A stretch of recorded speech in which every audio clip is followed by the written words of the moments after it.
Parashat Vaera, Tafshin Pei Dalet. Vaidaber Elohim el Moshe. Vayomer elav Ani Adonai. Voici un verset qui demande à être expliqué. Hachem a parlé à Moshe, il lui a dit je suis Hachem. Il ne savait pas. Bien sûr qu'il savait. On va voir la suite. Vaera el Avraham, el Yitzhak, el Yaakov, el Shaddai. Je suis apparu à Abraham, à Yitzhak et à Yaakov, Bekel Shakai. Ça veut dire Bekel Shakai. Avec, littéralement, le nom de celui qui est puissant, qui est un Dieu puissant, et qui tient toutes les compositions célestes. Ma'arachot Shamay. Ushmi Adonai, mais mon nom, Hachem, Lo Nodarati Lahem, je ne leur ai pas fait savoir. Alors Rashi nous corrige immédiatement l'erreur qu'on aurait pu faire en disant Lo Odarati en Ketifkan. Il n'y a pas marqué ici je ne leur ai pas fait connaître. Et là, Lo Nodarati, mais je ne me suis pas fait connaître d'eux par ce nom. Quelle différence? Rashi dit Lo Nikarti Lahem Bemidat Amitud Sheli. Je n'ai pas été reconnaissable par eux, par mon trait de caractère, qui est la vérité.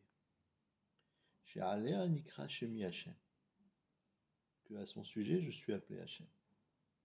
Ne'eman Lehamed Devrai, celui à qui on peut faire confiance pour donner une véracité à ses propos. Chez Are, car voici, Iftartim Pelokiyamtim, parce que je leur ai promis et je n'ai pas accompli. Qu'est-ce que ça veut dire?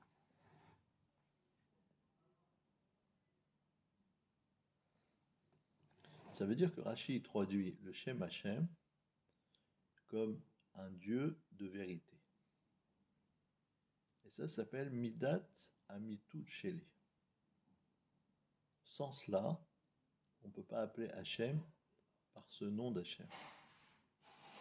Par contre, si on l'appelle, je dis Rashi, El Shaddai, il n'y a pas de problème. Il n'y a pas de problème. Pourquoi il n'y a pas de problème? Il n'y a pas de problème parce qu'on n'a pas de safek. Est-ce que Hachem il va accomplir sa promesse ou pas? Qu'il s'appelle Hachem avec Kel, ou Shakai, ou Tzvakot, quel que soit le nom, ça reste Hachem.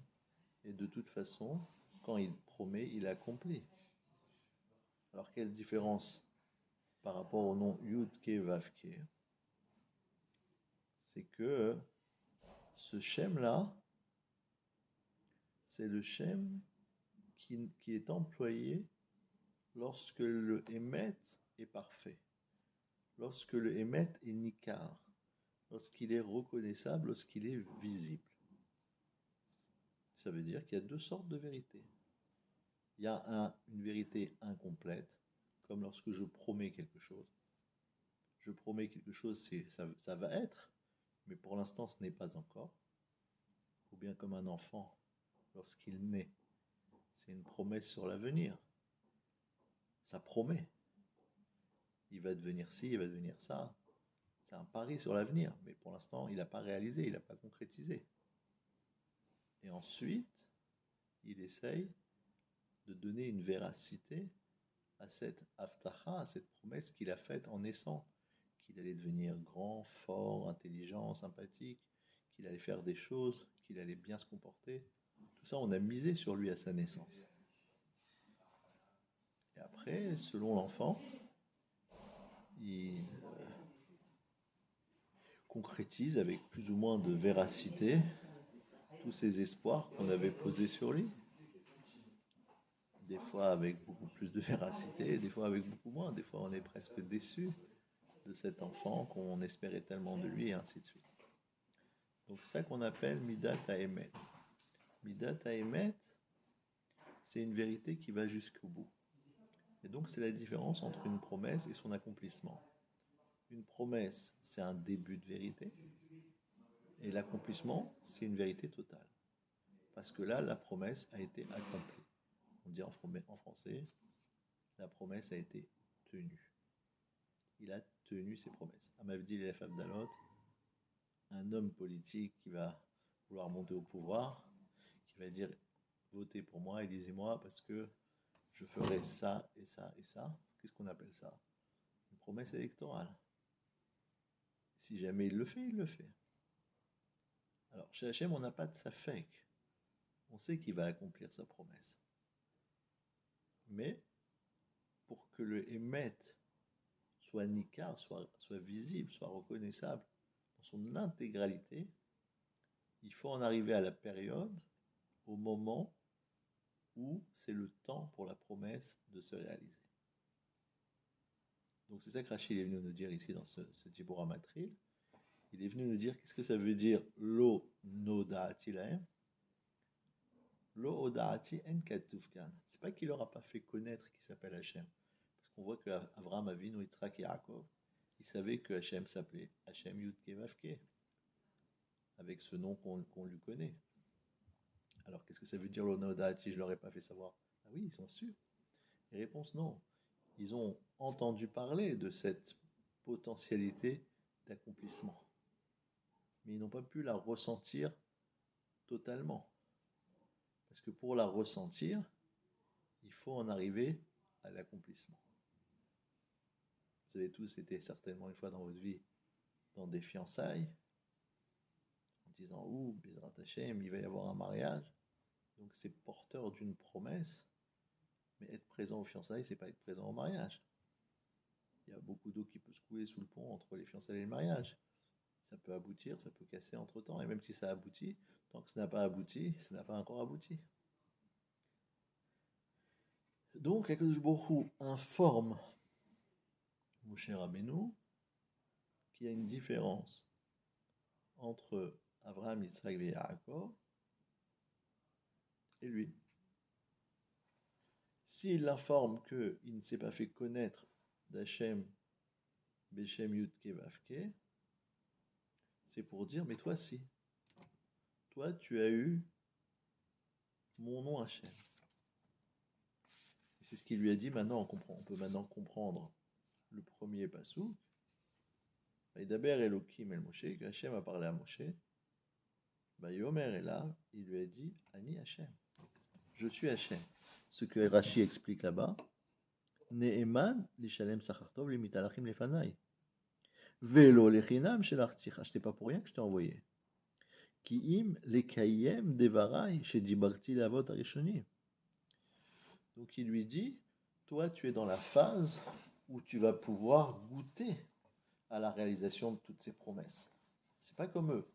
Eux, ils n'avaient aucun espoir que ça arrive à leur époque. Et toi, oui.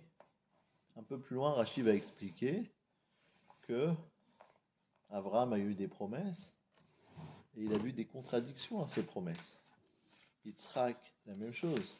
Yaakov, la même chose. Et pourtant, ils ne se sont pas plaints.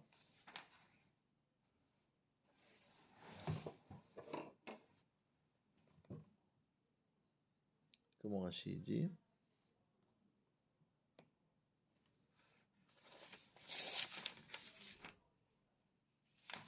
Rashi dit sur le Chaval al de'avdim vela mishtakrin. Ah, ça fait de la peine, c'est dommage. Sur ceux qui sont perdus et qu'on n'arrive pas à retrouver. Il y en a qui avaient du courage, si on veut dire. Vous voyez ce Rashi.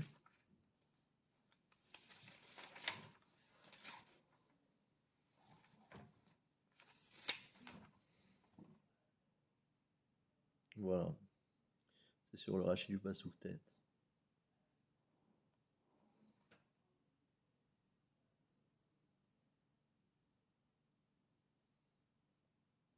Verabotenu darshu le'inyan shel ma'ala. Les Chachamim, ils ont une seconde.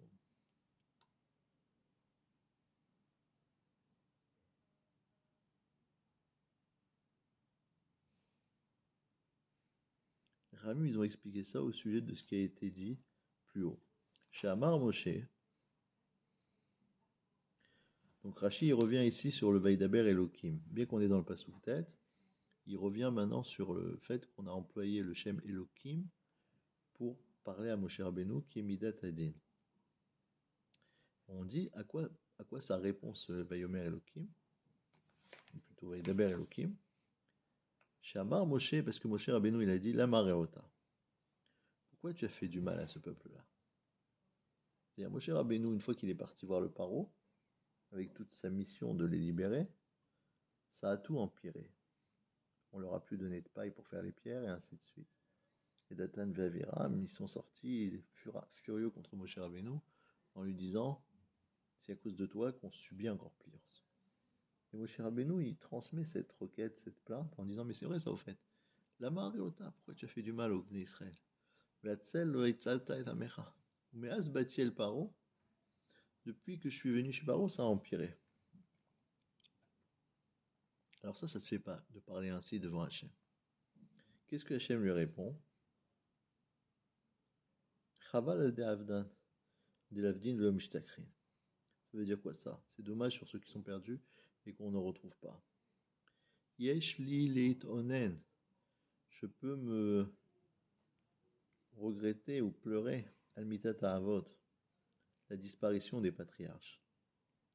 Arbe pe'amim nigleti aleem bekel shakai. Plusieurs fois, je me suis présenté à eux comme étant celui qui peut faire les choses, mais c'est seulement des promesses. Velo amruli ma shimcha. Ils m'ont pas demandé quel était mon nom. Ils m'ont pas demandé si c'était maintenant l'heure de la réalisation. Veata amarta. Toi tu as dit, ma shemo. Si les Bnei Israël me disent quel est son nom, ma omar aleem, qu'est-ce que je vais leur répondre? Et pourtant, lorsque Abraham Avinu il a voulu enterrer Sarah, il n'a pas trouvé un terrain pour l'enterrer. Il a dû payer une fortune. Yitzhak, il y a eu des plaintes, des réclamations sur les puits qu'il avait creusés. Yaakov Avinu, il a dû acheter l'endroit où il voulait planter sa tente, alors qu'on lui avait promis la terre. Vélo Irewa Harmidota, ils ne se sont pas plaints. Bata Marta Lahama Reota.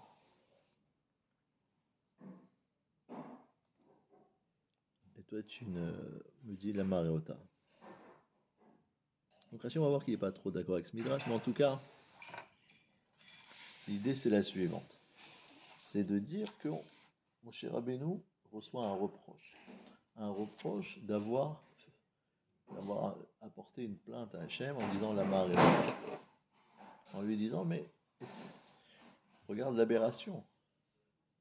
Eux, ils étaient à un niveau de prophétie inférieur à la tienne, parce qu'on leur a pas dit que c'était à leur époque que ça devait se réaliser, et on leur a fait des promesses qui avaient l'air d'être contradictoires avec la réalité, puisque ils ont eu des épreuves de devoir s'engager, payer, se fatiguer pour des choses qu'on leur avait promis.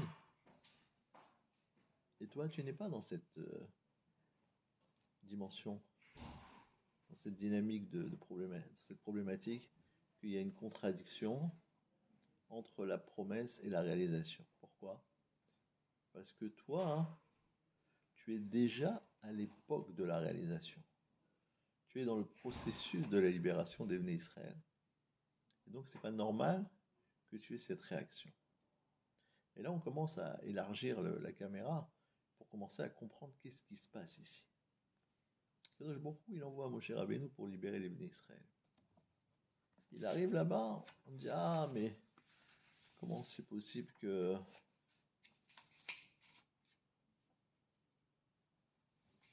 tu veux libérer, comme il est marqué là-bas. אחר באו משה ואהרון ואמרו אל פרעה כה אמר השם אלוקי ישראל שלח עמי Vergo Bamidbar.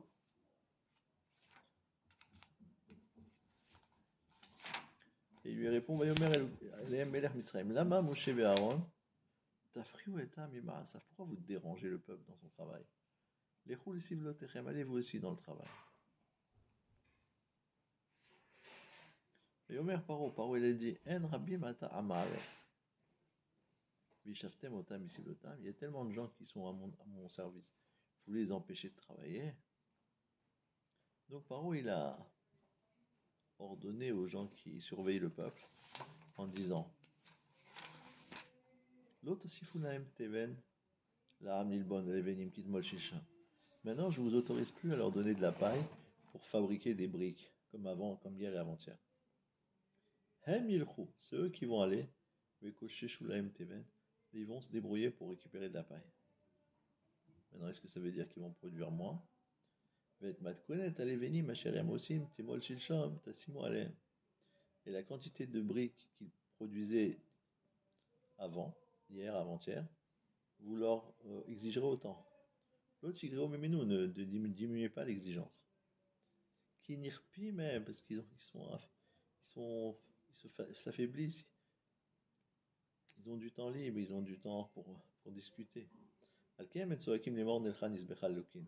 pour ça qu'ils disent on va aller servir notre Dieu. Mais s'ils n'avaient pas paressé dans leur travail, ils n'auraient pas eu toutes ces exigences. Donc qu'est-ce qu'on voit? Que le travail s'est endurci sur les gens. Et on les a accusés de vouloir se trouver des prétextes pour ne plus rien faire. Donc on a accompli ce décret, on les a empêchés d'avoir de la paille, ils devaient se débrouiller dans toute la terre d'Égypte. Et il fallait avec tout ça qu'ils arrivent à travailler et à finir leurs résultats précédents. C'est ça qui a choqué Moshe Rabbeinu.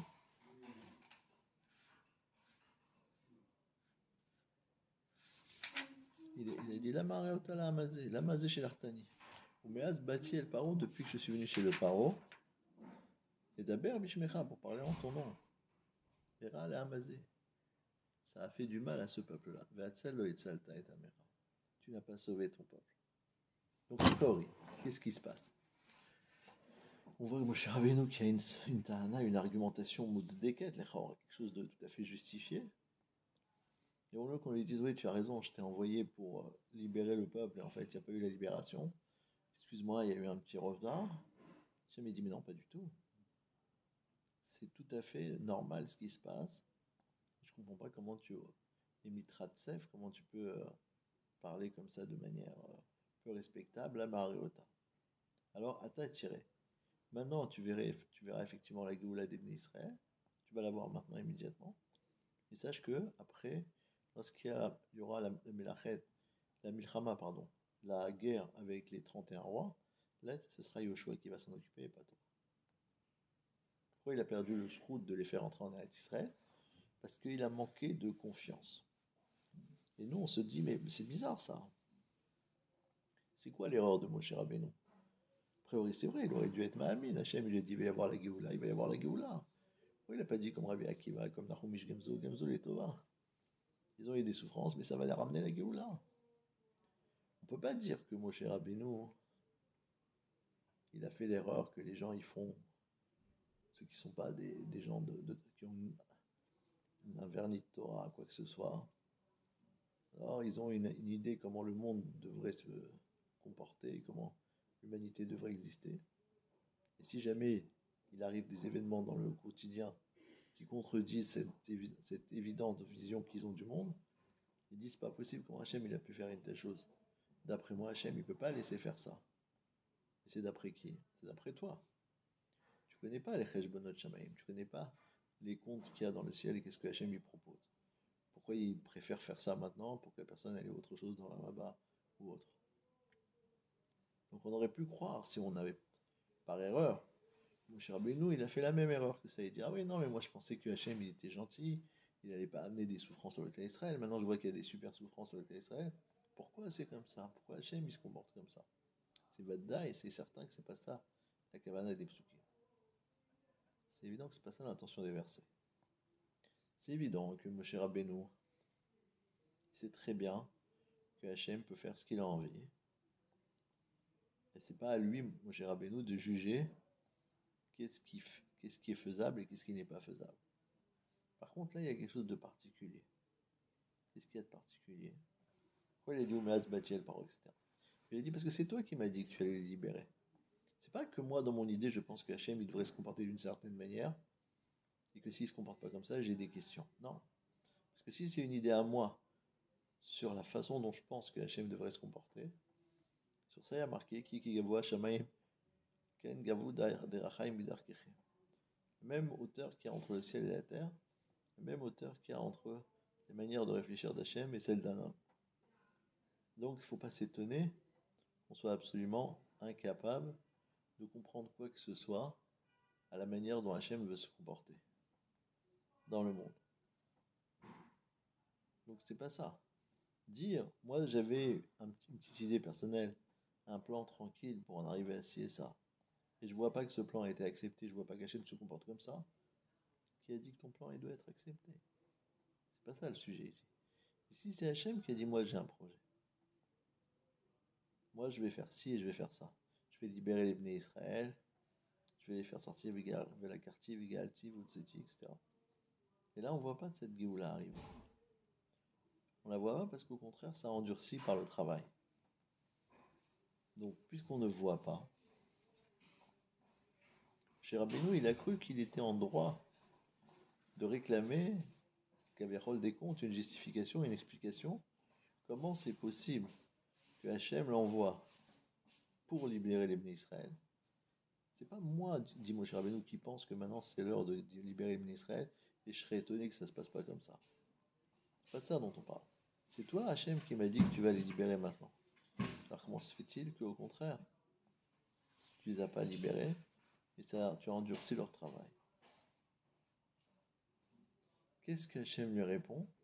Il lui dit pas Gamso les Tova. Il lui dit Daber Elohim El Moshe. Il lui parle d'Iber Itum Mishpat. Il lui fait un procès à Moshe Rabbeinu. Quel procès? Al Sheikshal et Daber. Parce qu'il a parlé durement. Et l'Omar Lama Areota. Le Lama Areota, en soi, c'était une erreur déjà. Donc Hachem, il va lui donner un moyen de se rattraper.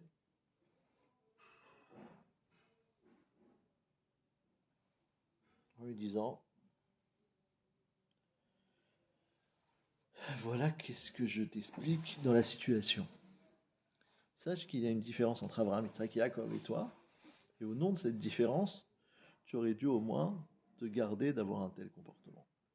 Donc, Vaïcharaf Hachem et Moshe. Hachem s'est fâché très fort contre Moshe Rabbeinu. Et donc, il lui a pas permis d'avoir certains avantages, comme d'un autre côté, comme les faire entrer en Eretz Israël, comme avoir la Keuna, etc. Donc, on résume un petit peu avant de passer à la suite. Vaïdaber, Elohim, Hachem a parlé, Vaïdaber Sanachon Dibour caché. Il a parlé durement. Elohim, c'est Midatadin, c'est la tribu de rigueur. El Moshe. Donc Hachem a fait un procès à Moshe Rabbeinu sur le fait qu'il avait dit la Maréota. Et qu'est-ce qu'il lui a exprimé dans ce procès? Yomer Elav Ani Hachem. Il lui a dit, sache que je suis Hachem, je te l'ai déjà dit.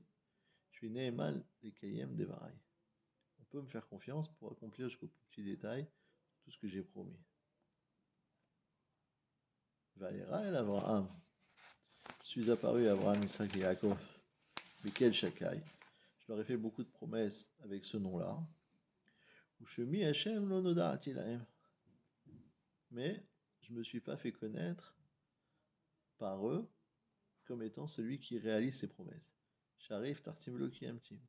Parce que je leur ai promis des choses et je n'ai pas pu les accomplir. Je n'ai pas souhaité les accomplir jusqu'à maintenant.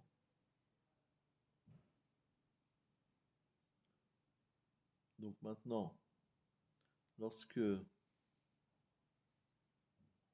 Abraham, Yitzhak et Yaakov, ils ont eu des promesses, ils ne devaient pas s'inquiéter, s'étonner de ne pas voir leur accomplissement immédiat. Moshe Rabbeinu, qui est dans cette génération où Akadosh Baruch Hu lui a dit je vais libérer les Bnei Israël, il s'attendait à ce que ça commence tout de suite. Et pourtant, ça n'a pas commencé tout de suite. Ça a commencé d'abord par un durcissement des travaux contre les Bnei Israël. Et c'est ça qu'Aviachol que Moshe est venu demander qu'Aviachol des comptes à Hachem pourquoi ça s'est passé comme ça. Et Hachem, il lui parle gentiment en lui disant c'est bien que tu as remonté la question, je vais te donner la réponse. La réponse est que maintenant ça va s'accomplir immédiatement. Mais pourquoi ça ne s'est pas accompli jusqu'à maintenant? Pourquoi ça a commencé par une phase de surdifficulté? Kavechol, je n'ai pas besoin de t'expliquer ça, j'ai mes raisons.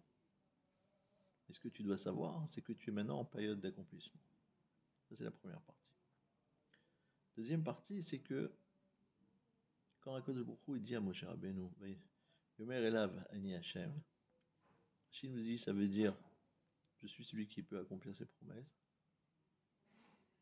Et quand il dit Ani Hashem,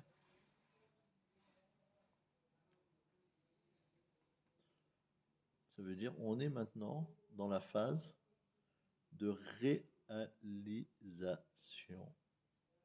Ne t'inquiète pas, ça va immédiatement commencer. La Géoula va commencer maintenant. Tu peux faire confiance si j'ai fait une promesse que ça va s'accomplir. Et si tu vois quelque chose qui semble être en retard, alors sois Dan, les caves zérout, et tu vas voir qu'en fait, tu comprendras tout. Et effectivement, juste après, il va y avoir les makot, il va y avoir tout.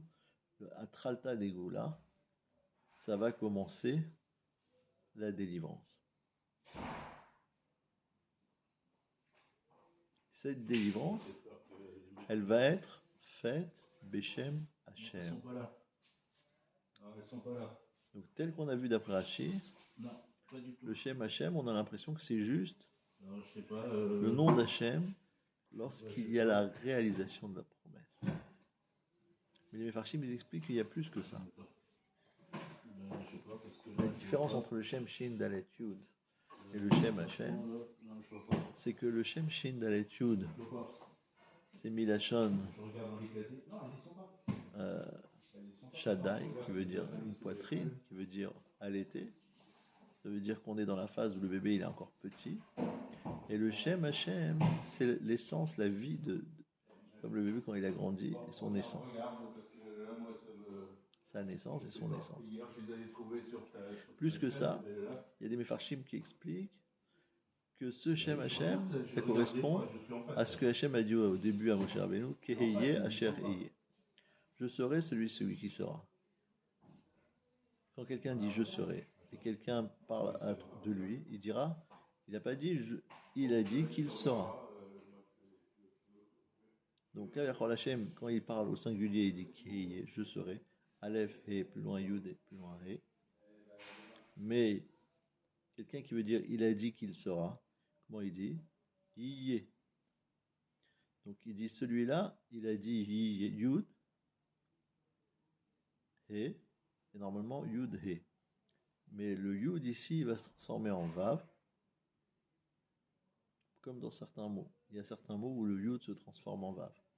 Et donc ça va nous donner Yud, Ke, Vav, Ke, qui veut dire il sera, il accomplira. Et c'est ça qu'il a choisi Hachem pour être son nom.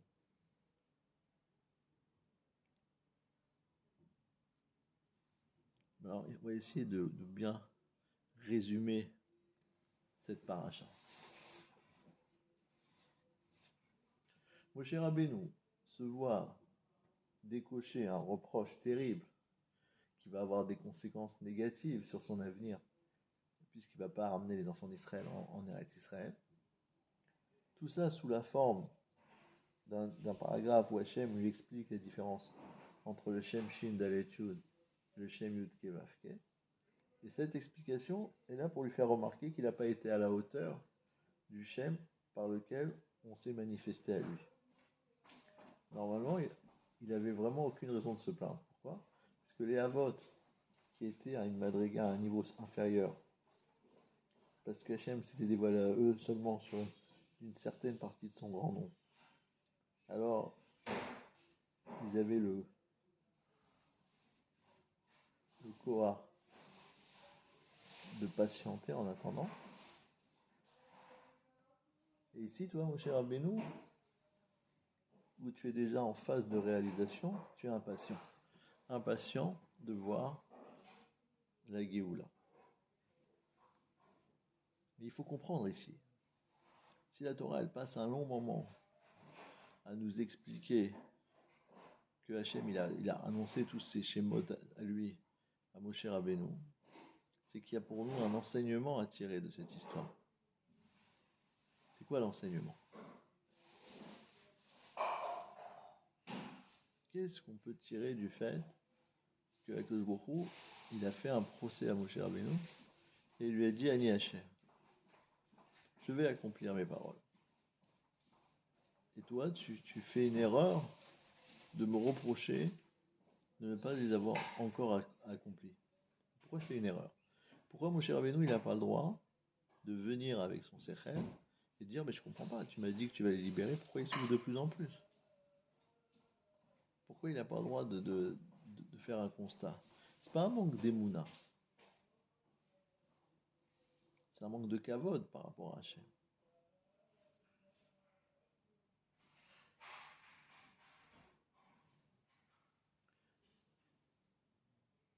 Il semblerait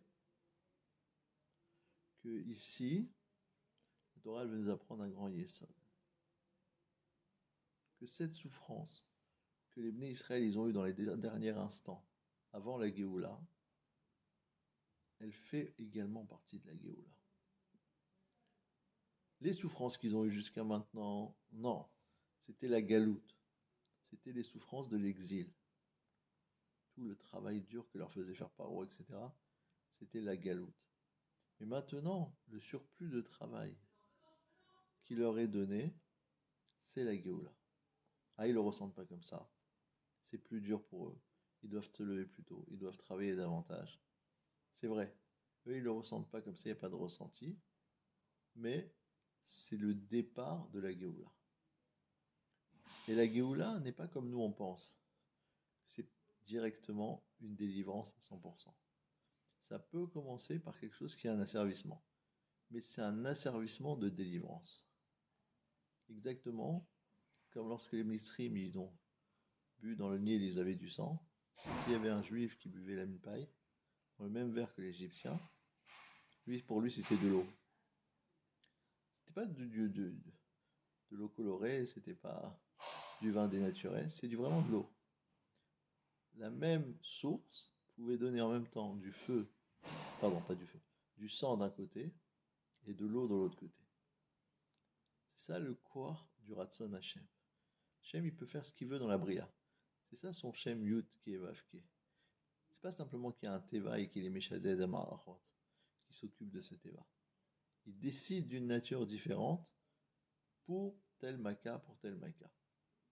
Et force est de constater que c'est lui qui peut faire ce qu'il a envie. Celui qui a dit à l'huile de brûler, il peut dire au vinaigre de brûler. Donc voilà. Donc ça, c'est quelques réflexions sur la paracha de Vaera pour comprendre l'étonnement qu'a eu Moshe Rabbeinu et la réponse qui lui a été faite par Hachem. Dans cette réponse, il lui annonce d'ores et déjà que cette Géoula, elle va être remplie de nissim qui sont faites par le Shem Yud Ke Vav Ke et que c'est une erreur de s'impatienter sur la réalisation de ces nissim. Parce que puisqu'on est en phase de dévoilement de ces nissim, même les choses qui paraissent des souffrances vont être utilisées pour devenir des miracles. Shabbat Shalom.